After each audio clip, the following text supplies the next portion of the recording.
You're listening to Catalyst for Change, and my name is Jessica Huckabee, your host. I started this podcast to learn what makes people resilient after challenging events and how they've used those series of events as a catalyst for change in their life. You'll hear stories of resiliency and strength, so get ready, sit back, and be prepared to be inspired. Today I'm speaking to Megan Bottom, and we'll talk about her experiences and what's really been a catalyst for change in her life. And that'll include divorce, domestic violence, blending of families, marriage resilience. We'll talk about raising girls, 3 girls that she has, military families and transitioning out of the military, forgiveness, and setting boundaries. So Megan Bottom is an author, speaker, and a blended family marriage coach. She and her husband, Dwayne, reside in Central Texas, but her gypsy soul is calling her to travel full-time in an RV. Megan and Dwayne host several retreats per year, offer hope through their online courses and their YouTube channel, and speak to large events and churches about finding hope. So thank you, Megan, for coming on my show, Catalyst for Change Stories. I was really curious to hear more about you and what's made you resilient after some of the challenges that you faced. Oh, of course. Thank you for having me, Jessica. I love your platform. I love what you do and how you can understand that just because something is traumatic or devastating to somebody doesn't mean that it has to be the end, that that's just a catalyst to start something new. And I really love that concept that you've developed there. Thank you. Yeah, so tell me more about some of the challenging things that you've had to face. When I first learned about your podcast and learned about what you did, the first thing that came to mind was in 2008, I was in a domestic violence situation. Mm. I was married to a man. I had 3 beautiful children, and their dad and I just didn't work out. We had a very amicable divorce. We Mm. were young when we got married. We kind of raised each other, and instead of growing together, we grew apart. And I got out of that relationship that if we were essentially high school sweethearts. I mean, we Yeah. knew each other all the way through high school, and I got out of that relationship and I didn't know how to be alone. So I jumped straight into another relationship. We were married within a year and it was devastating. There was physical abuse as well as mental abuse. When the real kicker for me when it was time to get out was he was mad at me for something. It doesn't matter why, but he was mad at me for something. And we were driving down the highway, probably going 80, 85 miles an hour. And he pulled into oncoming traffic, like as a threat to Oh, me, because yeah. he wanted to kill me. I mean, he was that angry. Oh my And I goodness. remember afterwards, he pulled over and got off the road, and I got out of the car and I was just going to walk. I mean, we were miles from anywhere in rural Nevada, and I was going to walk. I didn't care. I wasn't getting back in that car. And I remember him telling me, it's your fault that I'm this mad. It's your fault that I was going to do that. And I thought, No.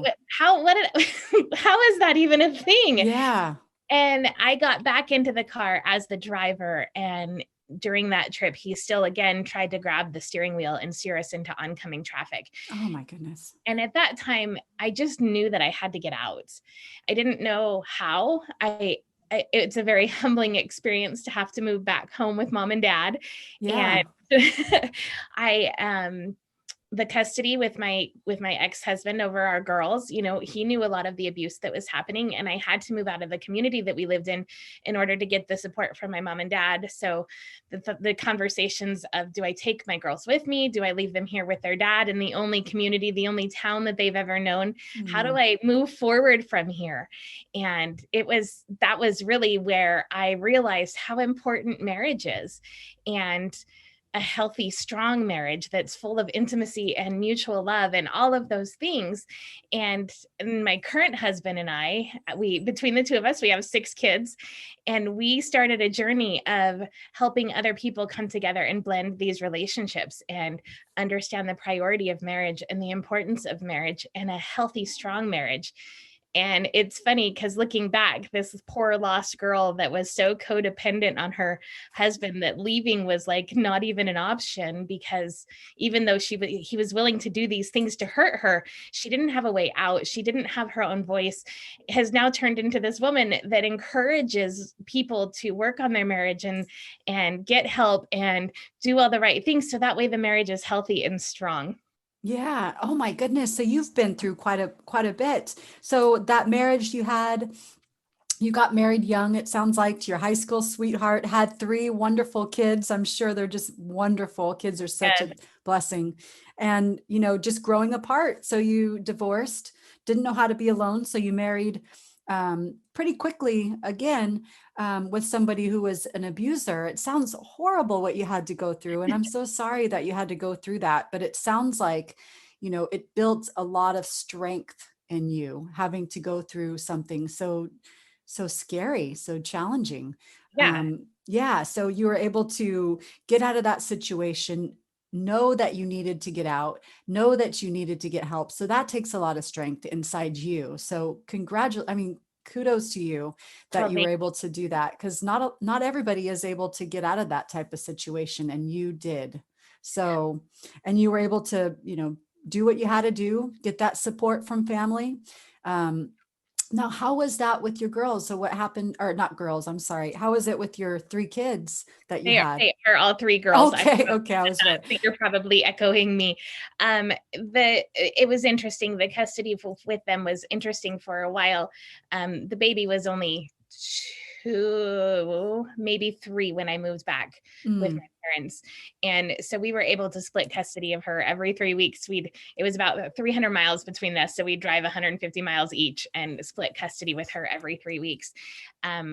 Originally, I took the oldest with me to where my parents were, and he kept the middle daughter with him full time. So we really split the sisters up, which hindsight's 2020, probably wasn't in their best interest, but I wasn't willing. I don't think either of us were willing to just let go. And yeah. eventually they all three ended up living full time with their dad, and our custody schedule was such that I could I could see them whenever I wanted to, whenever I was able to travel, and able to afford the travel for all of us to be able to come together, and school breaks and stuff like that is how we have managed that. Our oldest are now 21 and 20, so they are Okay. they're out of the house and living their own lives. And then the baby is 15. And it's so Okay. funny to talk to her because from her perspective, she doesn't remember us ever being married.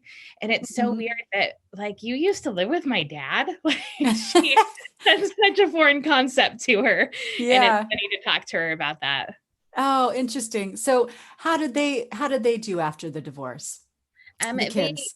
they after they did really well. I our girls are so resilient. I absolutely Yeah. love them. They have an amazing stepmom that stepped into their lives, and I don't say that lightly. I always think that people think that I'm going to say that she's a great stepmom because we're on a podcast and everybody's going to hear this. So Yeah. I want to say I don't like her as a person. I don't like her at all, but I have nothing but respect for her because of the way that she treated my girls and how she was able to raise my kids. More Yeah. full than even I was. So I have to give respect where respect is due. And they have an amazing stepmom. They were raised in the only house that they've ever known, gone to school in the same school district from, Stability. Yeah. yeah, they had because of their father, because of the decisions that he made, and as well as the situation that I put myself in shortly after our divorce. So they are so resilient and beautiful. Our oldest is going to make us grandparents. She is Wow. serving in the United States Navy, and her husband is a Marine, and they're due in June. So I'm super excited Oh, about so that. exciting. Yeah, That is so, well, congratulations on, your first grandchild and your daughter serving her country, and her husband, partner, whatever it yeah, may be, yep. It's our son. is also giving back to the country. And, we really appreciate their service. And that's such a great point to be at, having a new grandchild. That is so exciting. So it sounds like you're in a blended family now. So tell me what you're doing now. I am. So I went back to my parents' house and moved in with mom and dad and licked my wounds Yeah, and yeah. did a lot of healing from there was also trauma and mourning that I never experienced after my first divorce, because I jumped so quickly into that second marriage. And I had to wrestle with all of those feelings and Yeah. the humbleness of moving back in with mom and dad. And I moved in with them in 2009. So the job market was That was non-existent. tough. Yeah. I was unemployed and didn't have any direction for my life. I met my current husband online. We met, the typical online relationship. And when we first met, he was kind of getting flirtatious with me, and he sent me a message and said, "I don't want to send any mixed signals. You're too young for me." And I said, "That's fine. I don't want a long distance relationship anyways." Well, fast forward about 7 months and we were married. Oh my goodness. That's crazy. So But this one was a good one, it sounds yeah, like. yes, he's 10 years older than I am, but we have kids that are right around the same age. So Yeah. we 6 between the two of us, and our oldest 5 currently range in age from 23 to 19. So we have 5 Okay. kids in that age range. And we had so much fun. Blending our family was a lot of fun with the kids, but he and I realized how little support there are for those second marriages and for blending families. And we really created this ministry helping blended family marriages become stronger and more in tune, and being able to know what to expect when they're blending. Yeah. So tell me about some of the challenges you faced in blending those families. That can be really challenging, but it sounds like you're having a lot of fun with it. We are now. In the beginning, he had full custody of his kids. His ex-wife was not very stable, not not much different than I was a year or 2 years prior to my life, but she was not very stable, and he had his kids full time. He had just come home from Iraq, from a tour of duty in Iraq. And so these poor kids, their stability, which was mom, had really not become stable anymore. And then dad, who had done back-to-back tours in Iraq, they didn't know very well. Yeah. Enter stepmom. Oh my goodness. And, right. So the poor kids. But we really struggled with the custody agreements there. Blended families go through, on average, 3 or 4 custody changes, and each time requires court Wow. costs, requires attorneys, requires all of those things. Yeah. And depending on the age of the children, the children are going through a lot of the trauma and traumatic experiences as well. And in Mm. our first 3 years, we ended up in court with his ex-wife 3 times. So it was very challenging, and we were every time awarded full custody of them, but I kept fighting for her. You've got to see your kids. I can't take them, because I knew what it felt like. I knew what it Yeah. felt like, not that my kids were ever taken from me, not that my ex-husband never let me see them, because I could see them whenever. But we were in a position where we probably could have taken the kids away from her permanently, but I needed to keep that relationship there. Yeah. But at the same time, I had to set strong boundaries, and you're not allowed in my house without me here. You need to make sure that this isn't your family, this is my family. And those kind of boundaries really needed to be set early on, but I didn't have the words or the tools to be able to say that. So a lot of times I felt like I was the outsider looking in on this family, and I was trying to be the one to put it all back together. But this is still my husband, and he's still the one that I'm supposed to be committed to. So it was a Yeah. struggle in the beginning, for sure. Yeah, and tell me about that challenge. I mean, it sounds like boundaries are really important, but you also want to bond with that new family because they are basically your family. They're not just his kids, they're your family now too. So tell Right. me about that. We always teach that when you're in a step family, when you're in a blended family, you are the mom of your home, or you are the dad of your home. Yes, they have another mom, and we never expected our kids to call us mom or dad respectively, because I'm not their mom.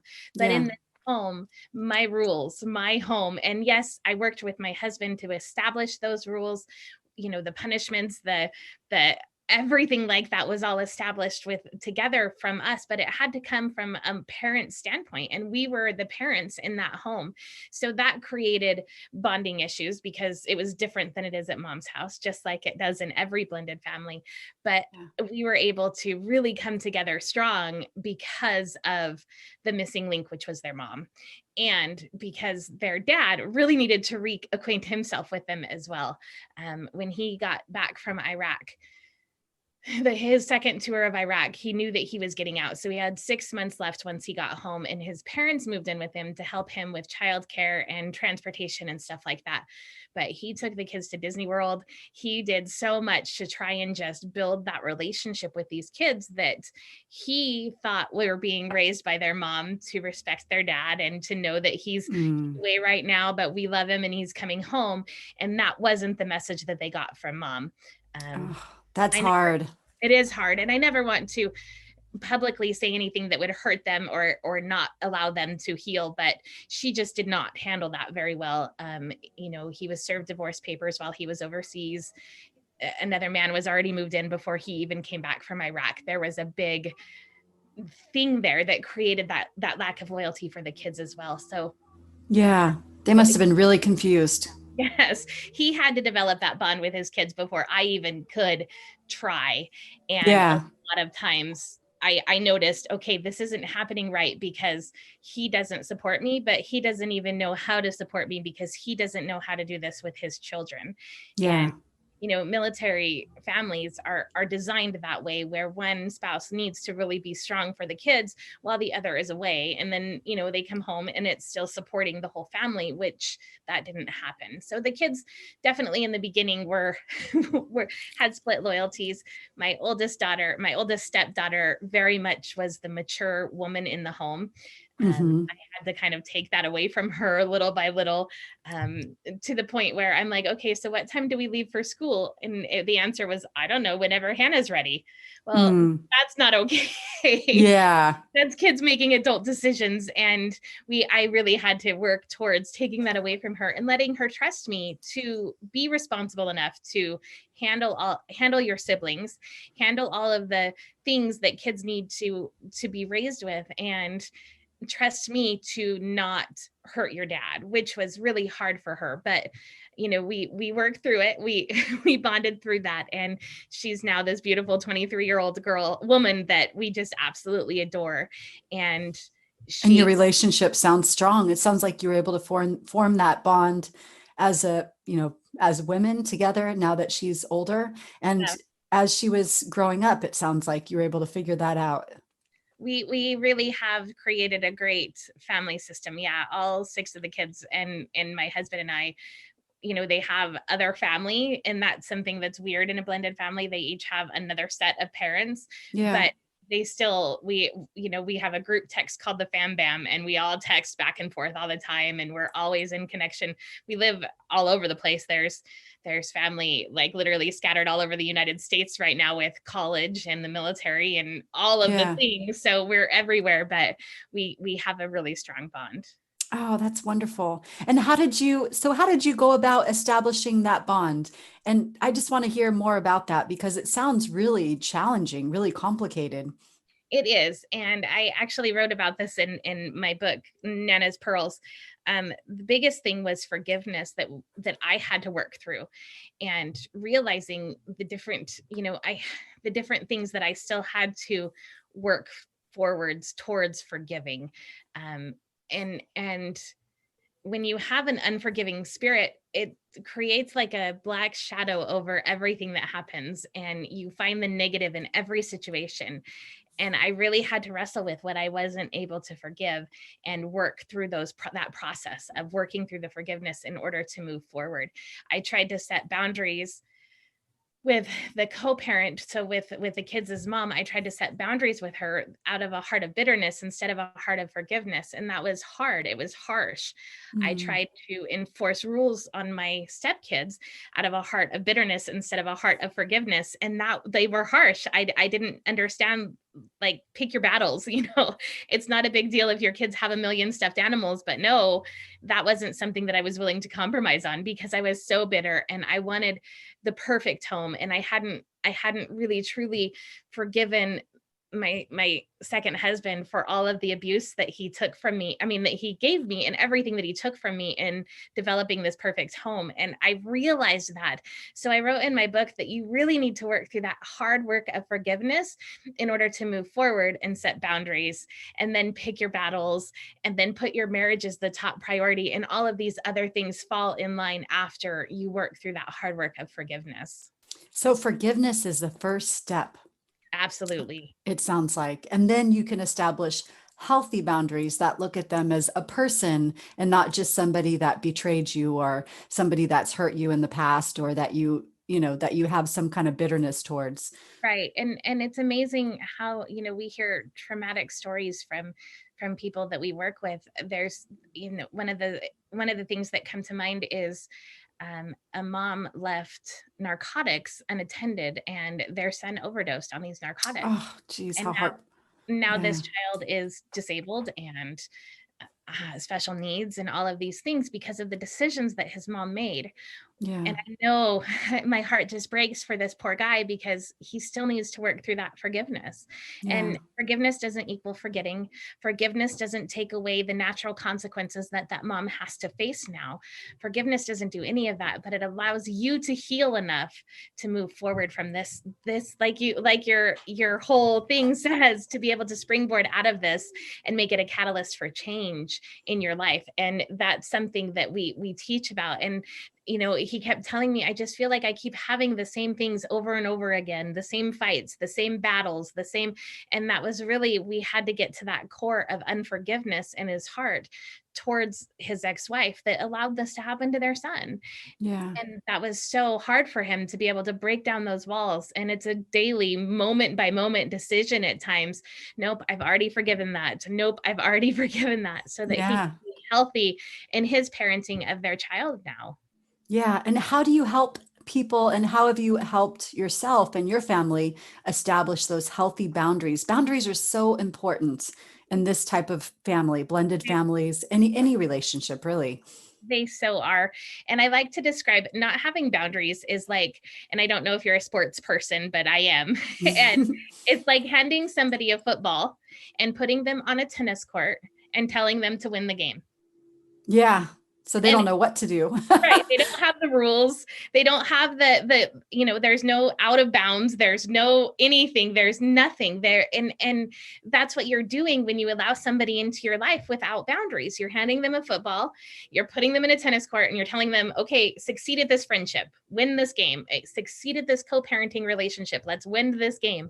And that's not fair to you because they're never going to win without proper expectations and rules and guidelines and out of bounds set and referees and all of the things. You're never going to win. Yeah. And it's not fair to the person either that you're trying to either co-parent with or be married to or parent, because they're never going to win. They don't understand what it's like in this relationship. What are the rules? What are the expectations? Where is out of bounds? Where is and what happens is that everybody loses. So we work through that, what are those boundaries? And we talk about 3 different types of boundaries. There's barbed wire boundaries. And the thing about barbed wire boundaries is once they're crossed, that hurts. But to come back on the other side, that's going to hurt again, because you have to rebuild that trust, and you have to pull them back over that boundary and put them where they belong. But that's going to hurt also. Yeah. You What also other type? Yeah. picket fence boundaries is another one. And picket fence boundaries, they're a little bit more flexible. You might be able to sneak through the little slats in the picket fence or jump over it if you have to. They're not as reinforced as barbed wire boundaries.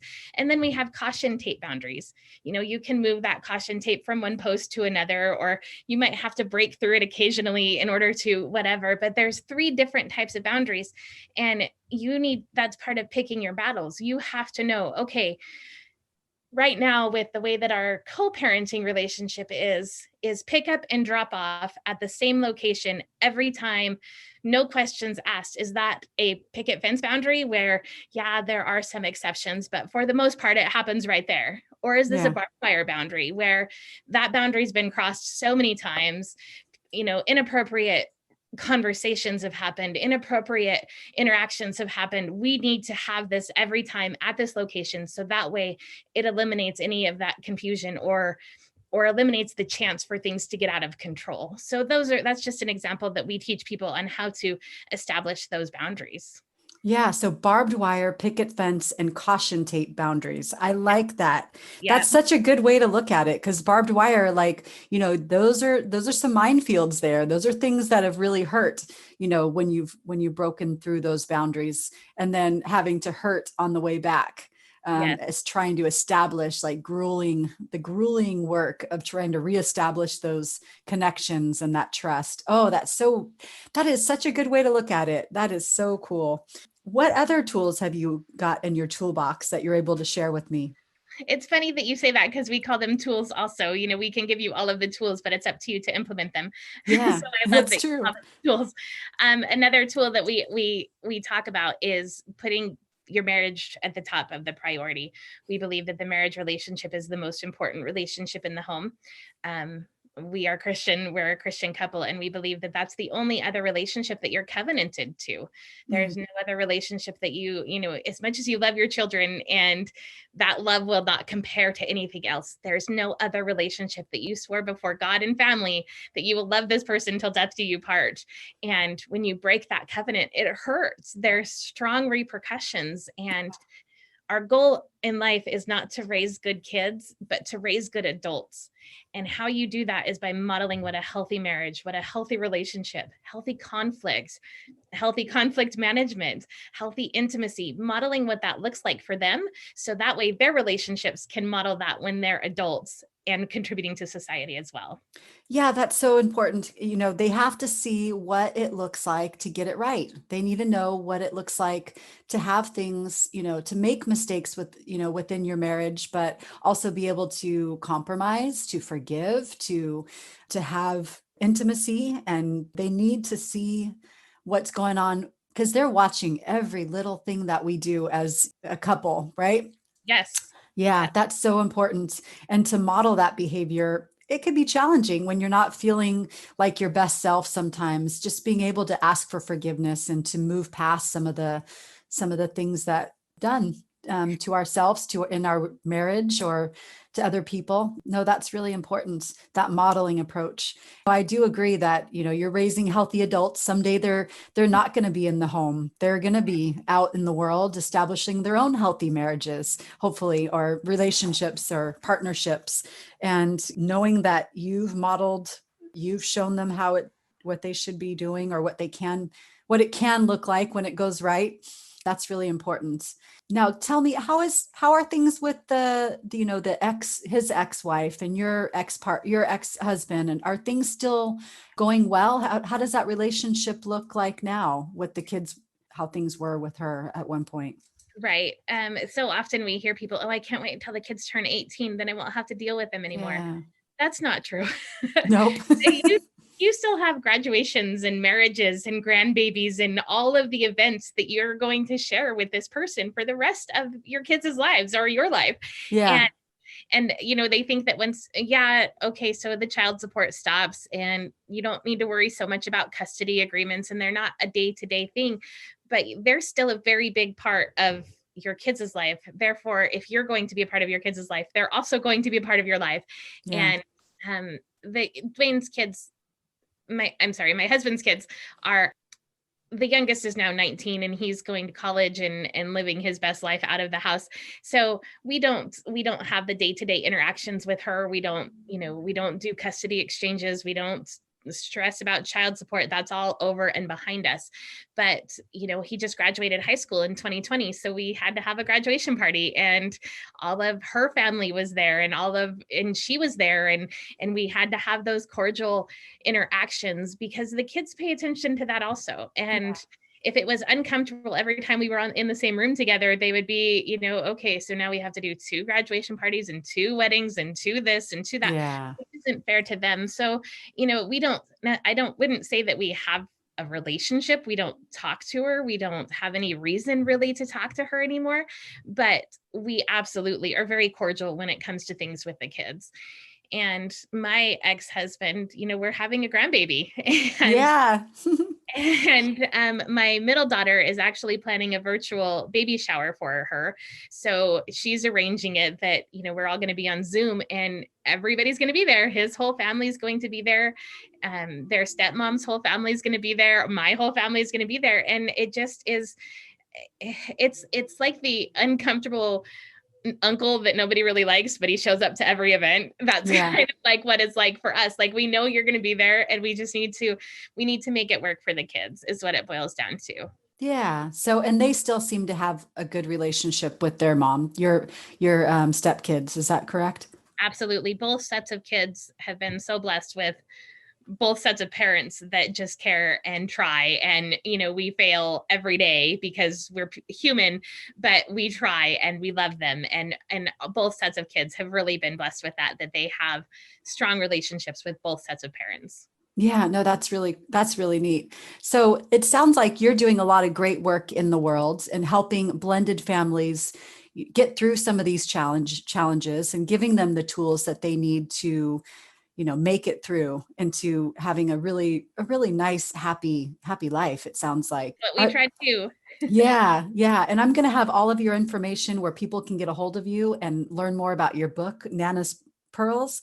And I'll have all of that in the show notes. And we really talked about a lot of wonderful things and the progression of you as a person, as a mother, and your relationships. And I really appreciate it. Now, I feel like is there anything we're missing out we want to make sure to mention before? I don't think so. I thank you for your time, but I think we covered most of the stuff. And we even talked about a lot of the things that I discussed in my book. So it was perfect. Oh, wonderful.